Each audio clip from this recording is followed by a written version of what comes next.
volunteer on a crisis hotline once a week.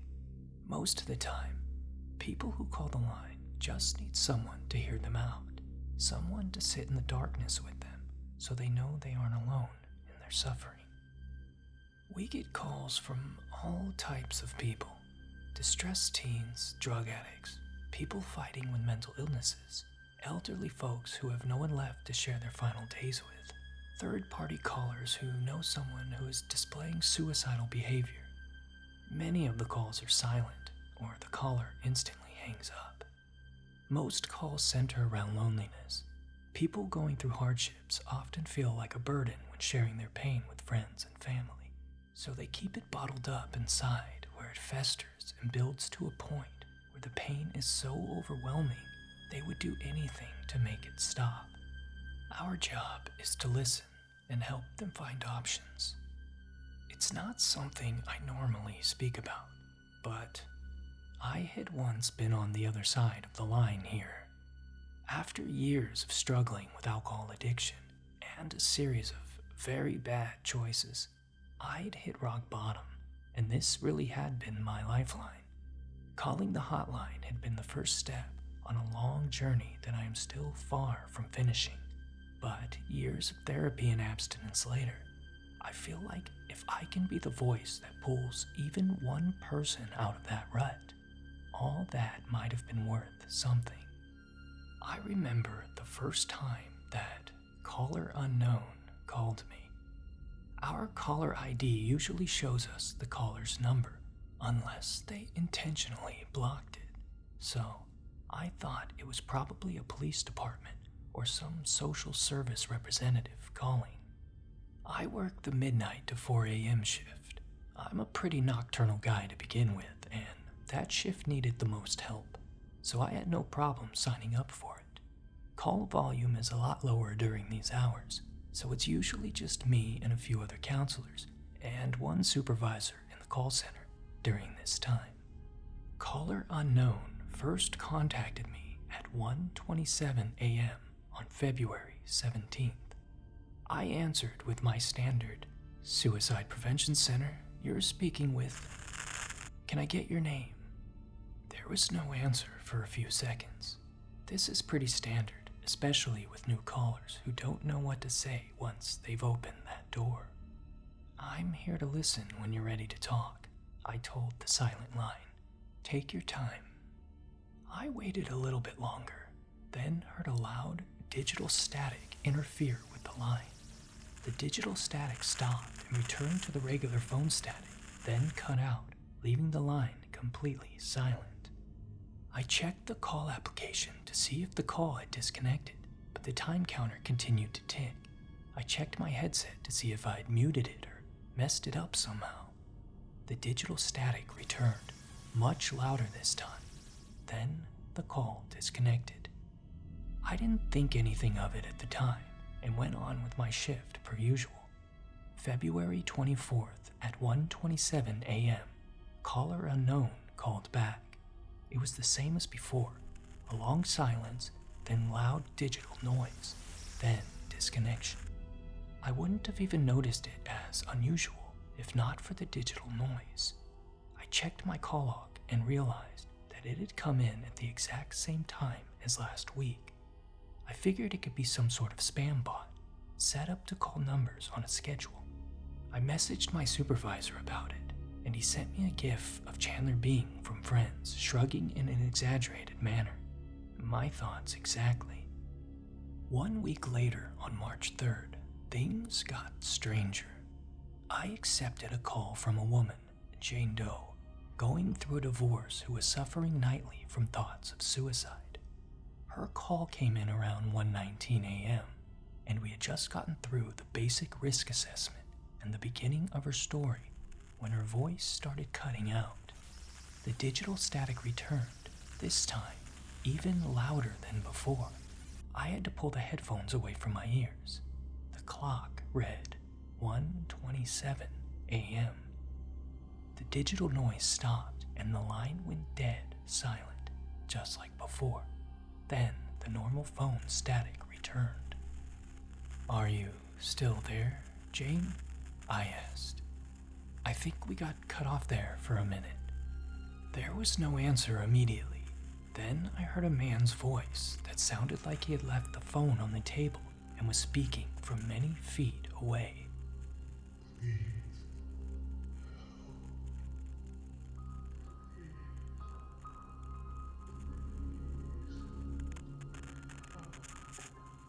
Hello?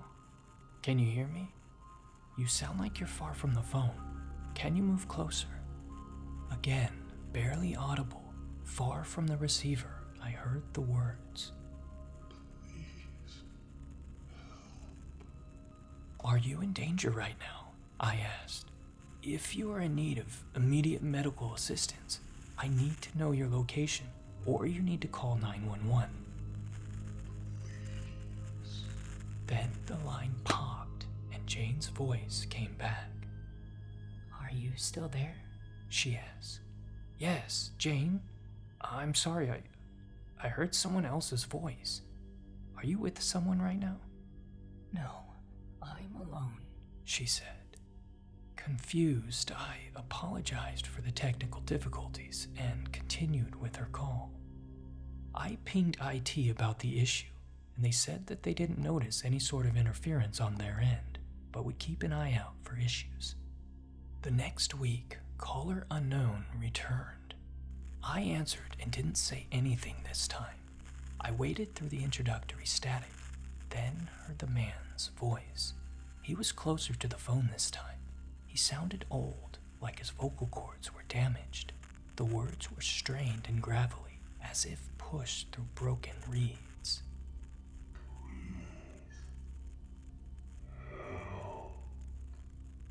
Sir, if you want me to help you, I need to know what is happening. Are you able to hear me?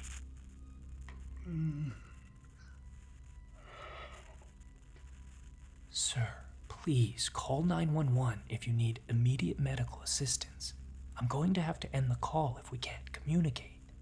A long silence. Then, as if he had turned the speakerphone on and placed the receiver to his lips, blasted into my ears at full volume. I threw the headset off my ears and the call disconnected. Because there was no number listed, we couldn't place the caller on alert, but we noted it and I finished my shift. My supervisor said it was probably some sort of prank caller or someone with a mental illness in an obsessive cycle.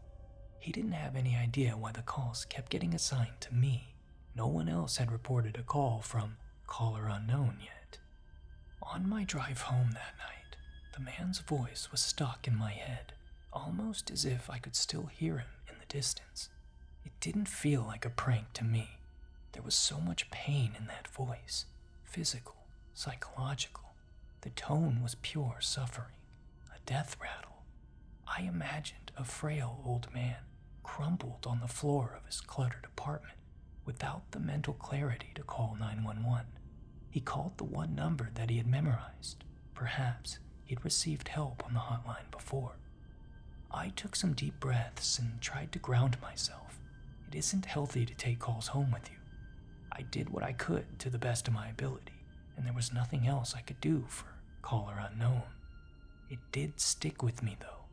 The thought that disturbed me the most was how much I wanted to drink to drown out that fucking voice. I came down with some sort of flu the next week. By Wednesday, my fever was down, but I still felt too exhausted to stay awake and supportive through the graveyard shift. So I called in for a substitution and took the night off. I passed out around 10 p.m. into a restless fever sleep and was awoken by the ringing of my phone at 1:28 a.m. I stumbled across my room to the dresser and grabbed it. It was set to do not disturb at night. The only way a call could come through is if the caller dialed it multiple times. Unknown caller. My thumb hovered over the accept button, but I couldn't bring myself to do it. After a minute, a voicemail appeared. I pressed play and held the phone to my ear. Static. Loud digital noise. Silence. Then a low moan.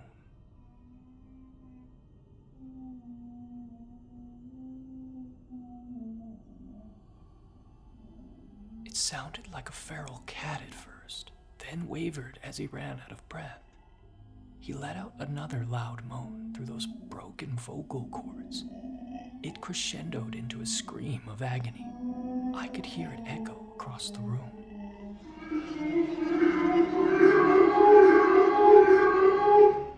The line cut out. I know I should have kept the call for evidence or whatever, but it felt cursed. It felt like having that voice stored on my phone had tainted the device, and by holding it, I was cursed by extension. I deleted the voicemail and powered off my phone. I laid awake in bed, head spinning. The whole thing felt like a fever dream, and for a while, I convinced myself it was just that. I could live with a fever dream. It had been a while since I had a drink, but tonight, I felt like I'd earned one. Anything to get some sleep. I had to work tomorrow. I'd be useless, half sick and sleep deprived. Besides, I'd worked hard for self-control these past years. I got out of bed and walked across the street to the corner store and grabbed a cheap bottle of Jim Beam. I took a few swigs on the way home, then took a couple of glasses to put me to sleep. Apart from the hangover the next morning, things were fine and I was able to move past it. A week later, however, all hopes of this being some sort of flu-induced nightmare faded. I returned from my shift at the call center. I only had one real call and 2 hang-ups by 1:15 a.m. I turned my status to not available in our call application and told my supervisor I was going to take a quick walk. I shut off my cell phone and left it at my desk and went outside. It was chilly that night, and I'd forgotten to bring a jacket. I walked alongside the street for a while. I sat at a bus stop nearby and watched the empty night streets. A car drove by about every other minute. I always wondered where people were driving this late on a weeknight. Maybe other graveyard shifts, or coming home from a lover's apartment, or maybe they were wandering. I'd done my fair share of that. I glanced at my watch, 1:28 a.m. I closed my eyes and took a deep breath and felt the cool air in my lungs. I heard the deep bass of music coming from a black SUV down the street. Then, my heart stopped. The SUV came to a stop at the light in front of me, and the deep bass of the music cut out, interfered by that familiar static. By the time the begging came out of the car's speakers, I was sprinting back to the parking lot at the call center. Echoed behind me. I could hear the 2 guys arguing and trying to retune the radio to get their music back, but I didn't care to hear anymore. I jumped into my car, forgetting about the shift altogether, and floored it away from the call center, leaving my phone and my bag at the desk. I made sure the radio in my car was off. I didn't know where to go. I didn't want to go back to my apartment because I feared I'd hear that cursed voice coming through any speaker I had laying around in the cluttered mess of gadgets I kept. I drove as fast as I could to the outskirts of town, just past the state line until the roads became more wooded and the lights of civilization faded behind the hills. I pulled over at a gas station off the interstate and filled up. Head still spinning, I grabbed another cheap bottle of whiskey to calm myself. This wasn't an issue of cheating my sobriety. This was a medicinal use to maintain my fucking sanity. I pulled over on a country road and dove into the bottle. I got out and stared at the stars until the whiskey made them spin and my nerves began to cool. It was impossible. All of it. I needed to talk to my therapist. We hadn't spoken in months, but, well, I hadn't felt I needed any more support lately. But maybe I did still need help. Maybe this was the first of many delusions, and some part of me always knew I would lose it someday. That familiar feeling of hopelessness began to creep back in, but I took another drink and cut it off. I wasn't that person anymore. I'd fought hard to climb out of that hole, and I had the tools to keep myself out now. What I needed now was to sleep, and then come up with a safety plan for myself. I got back in the car and turned around, headed back home. It was a dark country road, No one around for miles. I knew I'd be sober enough by the time I got back into the areas where people would be driving. I was thinking about that when my head dipped down, thinking about how easy it would be to slip off to sleep later and wake up with a new plan, a new direction. Then I heard that sickening thump. It bounced me a few inches off of my seat, then again as it hit the rear wheel. I slammed on the brakes and came to a complete stop. The road behind me was illuminated red in my brake lights. At the edge of that hellish glow, a human figure wriggled on the ground. I stared at my rearview mirror at the man I'd just run over, an elderly man wearing a blue baseball cap and an oversized jacket that was mostly torn from his broken body. His neck was twisted at an unnatural angle. The light from his shattered cell phone glinted in his pupils. Then came the moan, that soul-shattering cry of anguish.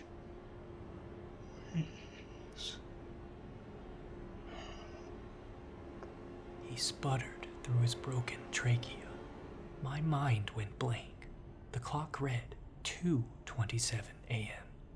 My foot lifted off the pedal and his body faded into the darkness. But those two glinted eyes remained in the rear view for what seemed like miles. I don't even remember getting into bed that night, but I woke up the next morning in my apartment. An officer appeared at my door and I was certain that they knew what I had done. But it turned out to be a wellness check sent from the Suicide Prevention Center after I hadn't returned for my things. I told him I was okay, just dealing with a personal crisis. The officer didn't give me any grief and filled out a quick report. A news article came out later that day in the neighboring county that one of their older residents, known for taking long nocturnal walks, had been killed in a hit-and-run accident. I realized that they were in a different time zone, an hour behind us.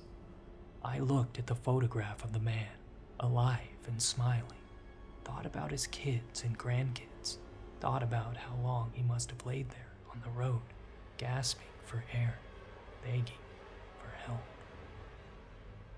It's been a few weeks now, and it doesn't seem to matter where I am every Wednesday morning at 1:27 a.m. Somehow, his call for help will find me, and I know there's nothing I can do now. Maybe if I hadn't been drinking, maybe if I hadn't been so damn scared of that voice, if my flight instinct hadn't kicked in, I wouldn't have just left him there. I wouldn't have ever received that call from unknown caller. I may never understand, but all I know now is that I can't take many more of these calls, these pleas for help. It's all I hear, and no amount of booze can drown it out. I don't think I can take it anymore.